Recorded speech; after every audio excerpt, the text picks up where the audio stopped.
السلام عليكم ورحمة الله وبركاته.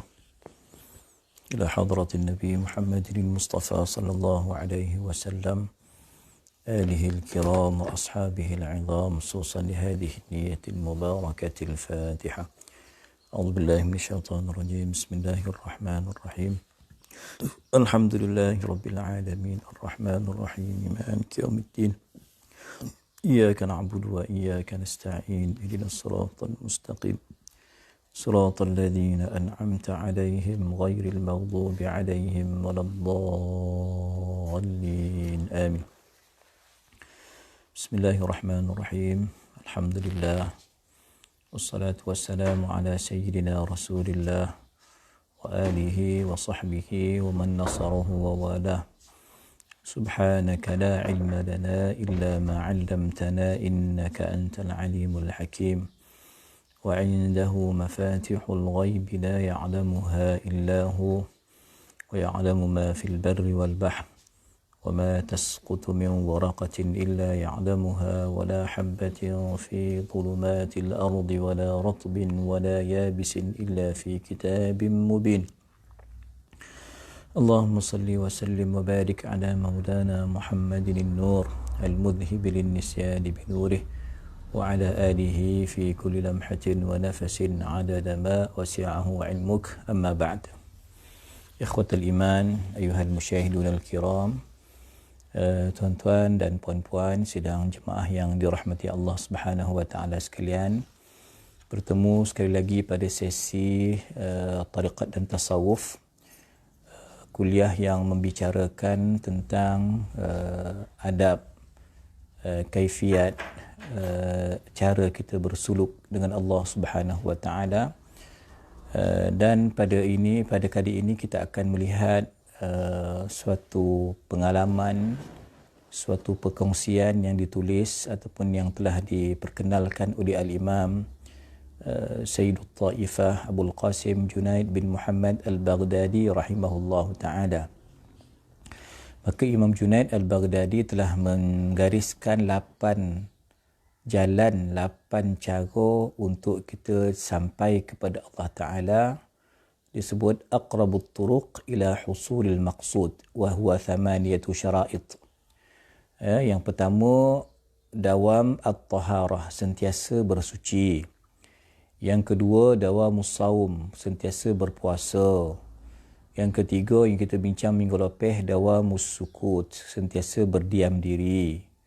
Hari ini kita nak sambung yang kompak, dawam al-khalwah, sentiasa mengasingkan diri, sentiasa hidup bersendirian. Okey, Jadi tuan-tuan sekalian, langkah yang keempat ini melengkapkan 3 langkah yang pertama yang telah kita bahaskan. Okey, kita dah bincang keperluan dan kepentingan bersuci, berwuduk, membersihkan hati, membersihkan zahir dan batin. Kemudian kata Imam Junaid pula dari sudut yang kedua itu mengawal makan, diet yang betul, memperbanyakkan puasa. Yang ketiga pula iaitu memperbanyakkan diam, hanya bercakap perkara yang perlu. Ya, kalau tidak membabitkan zikir, jangan cakap. Kalau diam pula untuk berfikir. Tuan-tuan ya, sebab mengambil kira puasanya Sayyidah Maryam itu iaitu dengan tidak bercakap selama beberapa hari, kan?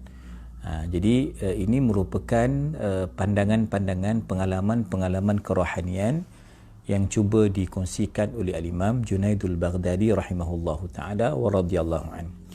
Maka kata beliau, faslun fi dawamil khalwah asyartur rabi', syarat yang keempat iaitu kita sentiasa mengasingkan diri. Apa mengasingkan diri? Ta'rif dia, wa huwa habsul hawasil zahirah, kita tahan, kita kurung panca indera kita yang zahir ini, li fathi hawasil qalb, agar hati kita boleh menerima cahaya, ya, hatta yushahida fil yaqadah ma yushahidu ghairahu fin naum, agar kita punya pandangan boleh menembusi, melepasi dinding sempadan. Dia tak ada sempadan yang boleh menghalang dia. Dia boleh melihat perkara-perkara yang tidak boleh dilihat oleh mata kasar. Okey. Orang yang berkhalwah dengan cara yang betul, dengan adab yang benar, dia akan merasai suatu pengalaman kerohanian kerana cerita hati ini ataupun kita sebut mata hati basirah, dia tidak seperti basar mata kasar. Mata kasar ni tak nampak. Sekali saya pakai spek saya nampak lah, tapi nampak sini pun terbatas. Kan? Kan? Seperti mana tuan-tuan, mata kita ni ada batas dia. Takat mana kita boleh tengok. Tapi mata hati kita ni dia tak ada batasan. Dia boleh lihat perkara yang tak boleh dilihat oleh mata kasar. Maka untuk memecahkan kebuntuan, halangan, hijab, asad, benteng ataupun sekatan, maka antara langkah yang paling bijaksana iaitu memperbanyakkan khalwah, mengasingkan diri daripada orang ramai. Kan? Maka kata Syekh Qutubuddin dalam kitab ini rahimahullahu taala, ala tara, bukankah kamu melihat engkau tak boleh tengok banyak bondo ketika kau berjaga fil yaqadhah. Tapi kalau dalam mimpi macam-macam bondo kau tengok. Kan, masa kita berjaga, kita melihat dengan pandangan mata kasar kita ni, banyaklah sekatan-sekatan yang tak boleh sampai kepada kita. Tapi kalau dengan pandangan mata hati, sekatan itu telah diangkat. Boleh rentas ke mana kita nak pergi. Atas dasar inilah bahawa Nabi SAW, atas rahsia inilah, maka Nabi itu hubbiba ilaihil khala. Kana Rasulullah SAW hubbiba ilaihil khala. Nabi suka berkhalwah, suka mengasingkan diri. Maka disebutkan fakana yatahannathu fi ghari Hira. Nabi bertahannuth di gua Hira. Nabi duduk, tuan-tuan, berkhalwah, beruzlah di dalam gua Hira. Wa huwa ta'abbudul layali zawatil adad. Ada beberapa hari yang Nabi peruntukkan untuk duduk dalam gua Hira berkhalwah. Kita boleh sebut beruzlah. Kita boleh sebut bertahannuth. Tuan-tuan, apa yang Nabi lihat ketika proses dalam fasa berkhalwah itu? Nabi melihat cahaya. Ketika itu baginda SAW belum lagi diangkat menjadi Rasul. Kan? Dan kita kena ingat, tuan-tuan, bahawa bertahannuth, berkhalwah, beruzlah ni bukanlah perkara yang mula diadakan oleh Nabi SAW, yang dilakukan oleh baginda. Tapi rupanya atuk moyang Nabi pun dah ada buat bondo tu. Dah berkhalwah sebelum itu. Bermunajat dengan Allah secara bersendirian. Kan? Rajulun zakarallaha khalian fafadat ainahu. Itu di antara 7 kelompok ataupun 100 kelompok yang boleh mendapat naungan arasy Allah, iaitu berzikir secara khalian, bersendirian, secara berkhalwah, maka mengalir air matanya. Ini sejarah ni bukan hanya berlaku dekat Nabi SAW, tapi kita baca atuk moyang Nabi pun ada buat benda yang sama, tuan-tuan. Okey. Maka khalwah Nabi itu di Gua Hira cukup kita kenal. Ya, disebut dalam riwayat seminggu. Ada kata 2 minggu. Okay, riwayat daripada Sayyidina Jabir bin Abdullah radhiyallahu anhu, katanya anna an-nabiyya sallallahu alaihi wa alihi wasallam jawara fi ghari Hira syahra. Kata Sayyidina Jabir, Nabi SAW berkhalwah sebulan di dalam Gua Hira. Kita pun, tuan-tuan, dekat Seremban ni, kat Malaysia ni tak ada Gua Hira. Jadi khalwah kita dalam rumah kita lah. Ada ruang sikit, bentang sejadah, bentang ridak untuk bertasbih, untuk baca Quran, untuk selawat, untuk salat. Itulah ruang kita untuk kita punya Gua Hira kita dalam rumah masing-masing. Tapi kot esok ada joki pergi umrah, pergi haji, insya-Allah. Yang muda-muda kot boleh terdaya nak manjat Gua Hira, tuan-tuan, bolehlah naik. Tapi kalau tak mampu, tak apalah. Letakkan Gua Hira tu dalam hati kita, untuk kita berkhalwah, untuk kita heningkan pemikiran kita, memusatkan tumpuan kita, duduk elok-elok, duduk dengan adab, untuk sentiasa mendekatkan diri kita kepada Allah Ta'ala. Okay. Kemudian, tuan-tuan, kata Syekhuna rahimahullahu ta'ala, jangan dia keluar daripada khalwah dia kerana ada sesuatu perkara. Contohnya dia boring. Yalah, boring nak baca zikir 1000 kali, contoh. Nak khatamkan Quran 1 juzuk, contoh. nak baca selawat azmiyah 100 kali contohnya. Jadi rasanya boring lah ustaz. Lama, panjang. Kan? Itu semua tuan-tuan cabaran yang perlu kita tempuhi ketika kita sedang berzikir lah, berkhaluah. Dia khaluah yang senang pun tuan-tuan, contoh kat surau kita, surau An-Nur lah. Kita contoh lah surau Masjid TTJ lah. Surau Taufikiyah lah tuan-tuan, pinggiran Senawang. Yang mana-mana tompek lah, sendeng, baiklah Masjid Bosi ke Masjid Negara ke Masjid Azhar ke mana, Masjid Sahatam, Masjid Haram. Cabaran kita ialah lepas bagi salam tu, kaki kita tu macam mana lonceng nak keluar. Tak nak duduk. Tak nak duduk apa? Tak nak duduk berzikir. Tak nak duduk apa? Tak nak duduk dengan kuliah maghrib. Itu tuan-tuan, ni kita ni didesak oleh nafsu kita untuk cepat keluar walaupun tak ada keperluan. Kalau ada sebab, ya, ada benda urgent, ya, ada keperluan segera tu tak apalah kan. Sekali-sekala. Tapi benda tu takkan urgent sentiasa. Kita tak boleh nak duduk. Kaki kita tu tak boleh stay dalam surau. Kaki kita tu tak boleh duduk dalam masjid. Ini masalah. Hati kita tu tak suka berkhaluah sedikit seketika untuk berzikir. Ini masalah. Tak suka untuk mendengar nasihat, mendengar bacaan kitab. Tuan-tuan nak duduk dalam halaqah yasin, halaqah selawat, tahlil dan sebagainya. Masalah. Maka sebab tu dipesan kat sini yang keluar. Kalau kecuali ada darurat. Kita kontut nak ambil wuduk, pergilah ambil wuduk. Kalau kita berkhaluah tuan-tuan, ada khaluah yang memang dia ada bilik rumah suluk nama dia kan. Kita bergasing, maka kita kena keluar lah pula. Tadi jangan keluar. Kita perlu keluar kalau dah azan. Katanya daripada bilik khaluah tu, kata kita pergilah ke masjid berdekatan. Kita pergilah ke surau berdekatan untuk solat jemaah. Kalau Jumaat, lagi wajib keluar. Sebab kita khaluah tadi bukan dalam masjid. Kita berkhaluah dalam rumah kita. Kita berkhaluah dalam bilik suluk kita, dalam musalla kita. Musalla, surau tak ada Jumaat. Kan? Yang ada Jumaat masjid ataupun surau-surau yang diperuntukkan, yang diberikan izin untuk melaksanakan solat Jumaat. Okey, kalau Allah SWT, kalau kita dengar azan ataupun hari ini hari Jumaat, jadi pukul 12, yang sedang bersuluk tadi perlu bersiap untuk bergerak ke masjid melaksanakan, menyempurnakan fardu Jumaat. Memang ada isu tuan-tuan, ada isu sebab ada sebahagian tarikat dia mengambil keputusan tidak mahu solat Jumaat. Dia kata sebab dia dalam proses pemulihan, dia tak boleh keluar ketika khaluah. Tu silap lah. Masa khaluah, walaupun sedang bersuluk, sedang berkhaluah, dia kena keluar solat Jumaat. Dia boleh melaksanakan solat fardu 5 waktu di tempat suluk dia berjemaah. Itu tak apalah. Ya, sebab solat jemaah tak diwajibkan satu binaan khusus, satu jumlah khusus. Solat jemaah boleh dilakukan di mana-mana tempat lah. Ada 2 orang boleh on. Tapi solat Jumaat tadi tu dia kena keluar, meninggalkan bilik khaluah dia untuk dia pergi menyempurnakan solat Jumaat. Boleh kan? Baik, kata Syekh Qutubuddin radhiyallahu an, dia kata rumah khalwat kita tu biar kecil je. Kadar kita boleh bentang sejadah satu. Kita boleh duduk berzikir kat situ. Cukuplah tu. Itu dia punya saiz bilik khalwah. Jadi maknanya kalau yang ada kemampuan, mungkin dia ada kat sekumah macam rumah Abang Ramlan, dia mungkin ada lah. Dia nak jemaah dengan Kak Asnah, dia ada lah dia punya bilik surau kecil Mungkin elok lah kalau ada. Kalau tak ada pun tak ada pemasalah pun kan.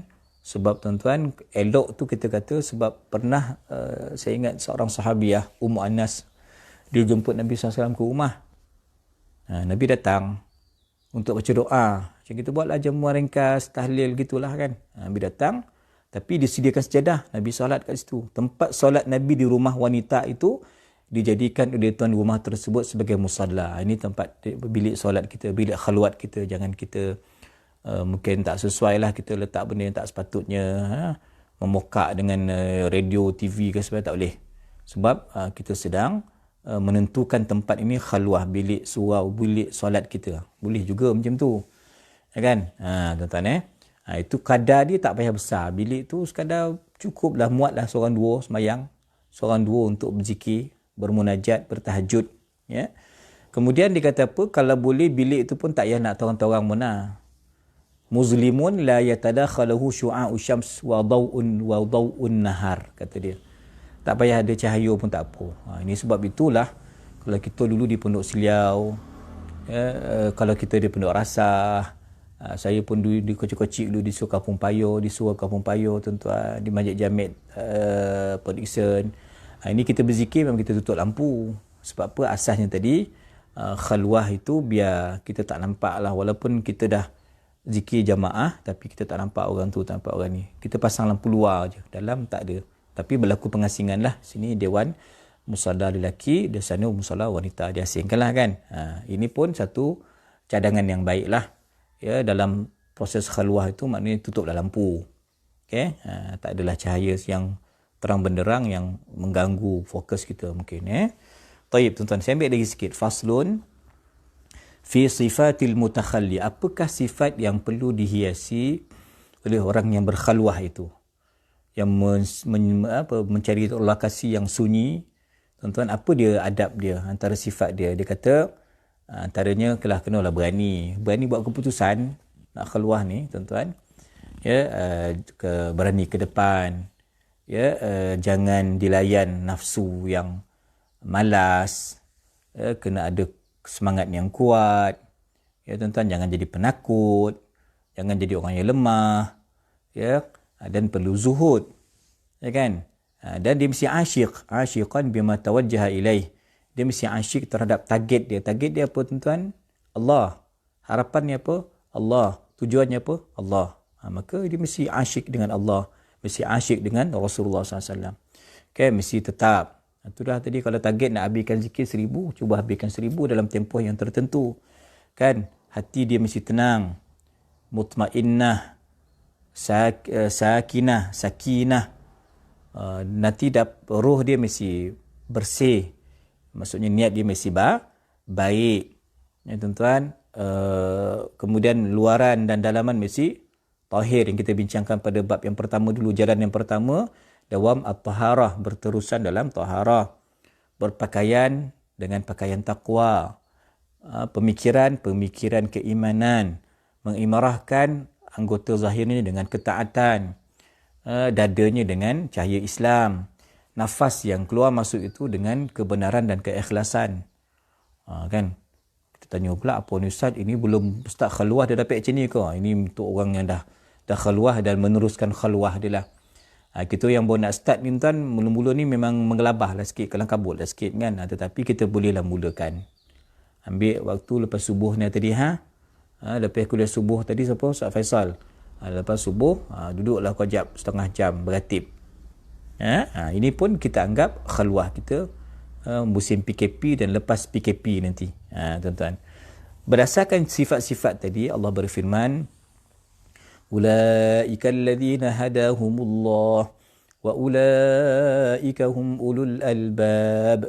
Mereka yang bercirikan tadi tu, sifat-sifat yang mulia tadi tu, yang mahmudah itu, mereka tu dapat hidayah Allah, petunjuk Allah. Mereka tu orang yang cerdik, pandai, ulul albab. Ulul albab ni tuan, dia mesti menggabungkan dua ciri.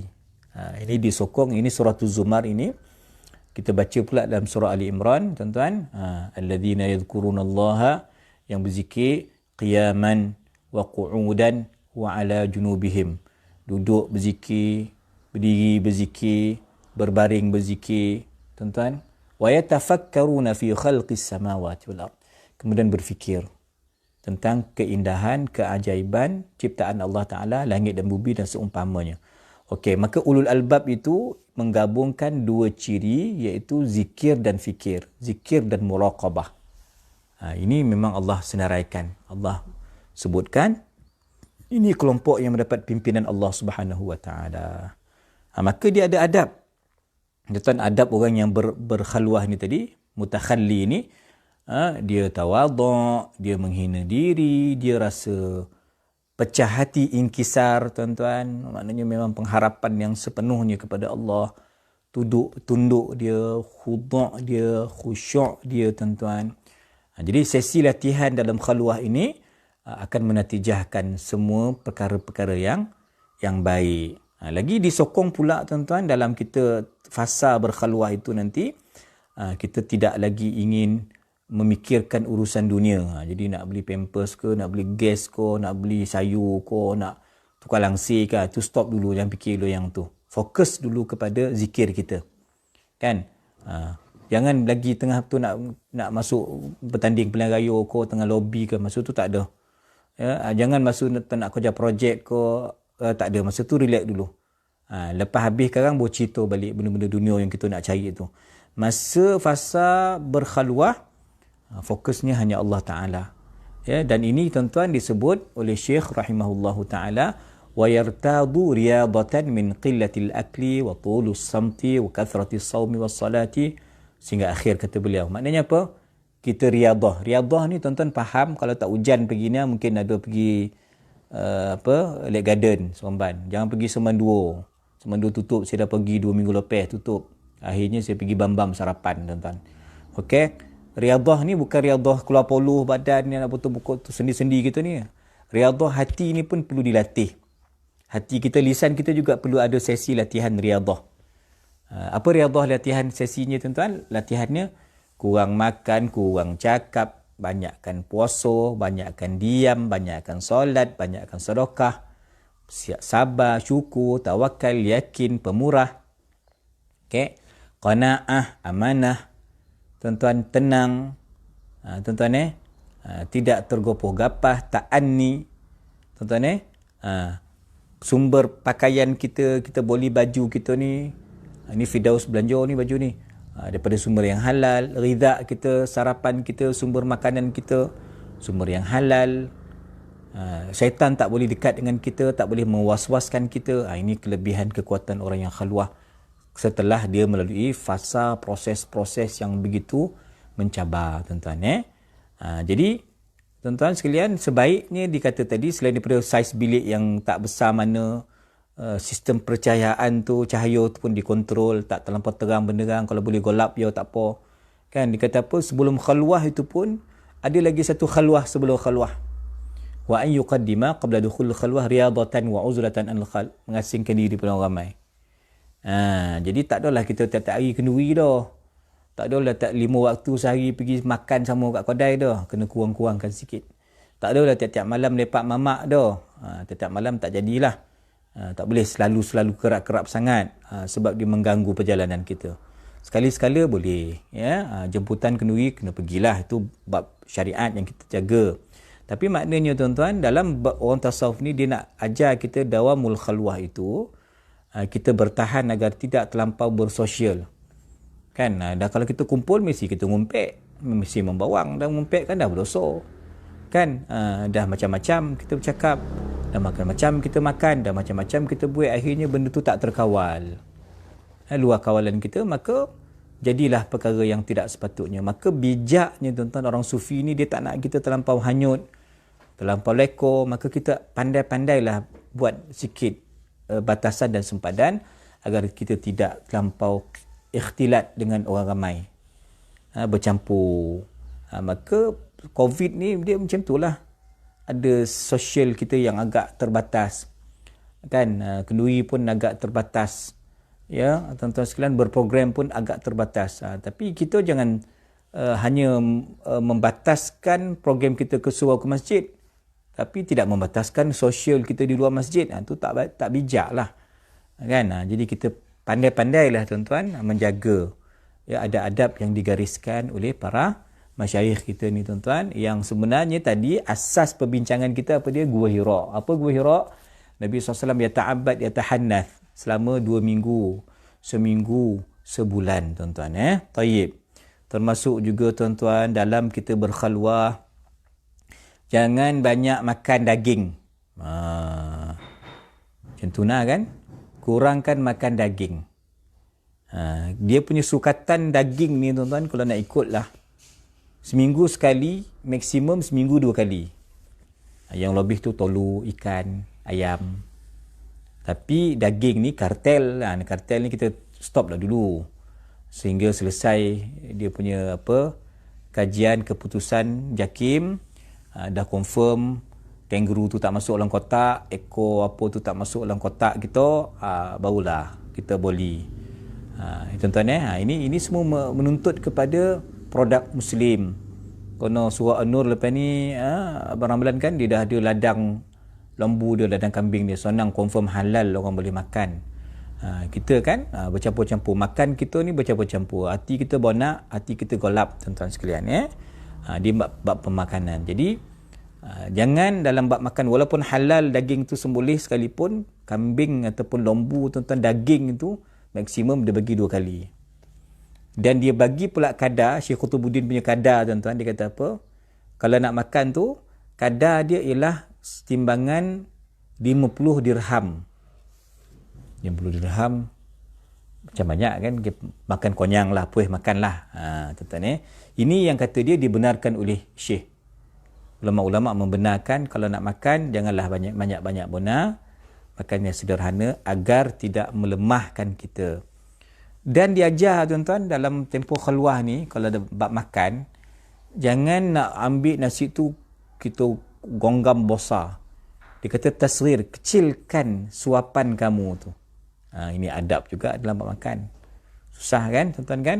Dia kata yusaghirul luqmah, kecilkan. Ya. Dan kunyah. Betul-betul kunyah, hancur, telan. Ya, jangan ambil makanan yang susah untuk hadam. Jangan ambil makanan yang, tuan-tuan, yang menteneng tak tentu harah, kang zikir tak ke mana, Quran tak ke mana. Tuan-tuan, inilah yang dianjurkan. Dan barang pastilah, tuan-tuan, makan dengan doa, makan dengan alhamdulillah, tuan-tuan, makan dengan adab, ya. Begitu juga air, kita dah baca dalam Syama'il Muhammadiyah, minum air itu pun bukan sekali togok, bagi 3. Satu cawan tu 3 kali togok. Minum, stop. Kan, sampai 3 kali. Kali ketiga tu baru kita habiskan. Maksimum pun Nabi SAW buat, 1 gelas itu 2 kali bernafas. Di luar cawan, bukan ketika kita minum kita sambil bernafas. Itu tak betul. Maka, tuan-tuan sekalian, sebahagian ulama mengatakan, jangan banyak pula minum air, kata dia. Inna jarrabna al-atash. Sebab tu kan dalam adab zikir, sebahagian ulama cadangkan, lepas zikir tu jangan minum dulu. Biar dia, kan, kita lepas zikir malam Jumaat ko, Yasin, tahlil kan, air Yasin kita bawa tu kan, jangan minum dululah. Dia kata kan, simpan kat rumah kan kita minum. Contohnya ambil masa sikit biar aura zikir itu, kelebihan zikir itu dia bersebati dalam anggota badan kita. Ini juga kata mujarrab, pengalaman. Inna jarrabna al-atsha, kami dah try hidup mengurangkan minum. Kami dapati bahawa dia kata, tuan-tuan, jarrabna al-'atsha fawajadna syahwatil kadhibah faman ta'awwada nafsahu biqillati syurbil ma' idal 'atash yadfa'u Allah ta'ala syahwatal ma'i anhu.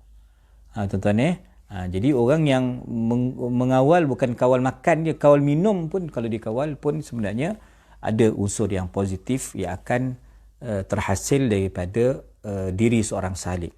Tuan-tuan yang dirahmati Allah Subhanahu wa taala, selanjutnya Imam Qutubuddin mengambil perkataan Imam Nawawi dalam Riyadhus Salihin. Dia kata apa? Bab istihbabil uzlah inda fasadi zaman. Sunat mengasingkan diri di saat kerosakan umat, berlakunya timbulnya macam-macam kesengsaraan, huru-hara, berlakunya masyarakat yang semua makan kartel berlaku, semua makan benda haram berlaku. Contoh kartel tu bukan pastilah, tuan-tuan, benda yang confirm haram lah. Orang dah, ataupun syubhat. Ataupun syubhat. Ini disebut oleh Imam Nawawi dalam Riyadhus Salihin. InsyaAllah, tuan-tuan, yang ini nanti saya lanjutkanlah pada pengajian yang akan datang. InsyaAllah. Jadi maknanya kesimpulan yang kita sebutkan pada pagi yang berbahagia ini, kuliah duha kita, iaitu kita sebut antara adab jalan kita menuju Allah Ta'ala, melengkapkan jalan kita menuju Allah Ta'ala, iaitu dawamul khalwah. Kita kena banyak-banyakkan asingkan diri daripada kegawatan, kecelaruan masyarakat, orang ramai, tuan-tuan. Tetapi nanti kita akan sentuh pula, tuan-tuan, apa pula kelebihan yang bercampur dengan orang, mana lagi bagus, kita join ke kita asing. Itu ada satu bab yang saya akan kupas pada pengajian yang akan datang. Mohon maaf, tuan-tuan, terima kasih atas kebersamaannya. أقول قولي هذا وأستغفر الله العظيم لي ولكم والسلام عليكم ورحمة الله وبركاته إلى لقاء آخر إن شاء الله.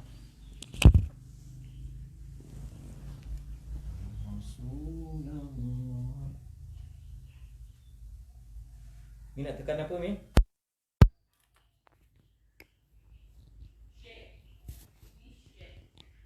Sini share.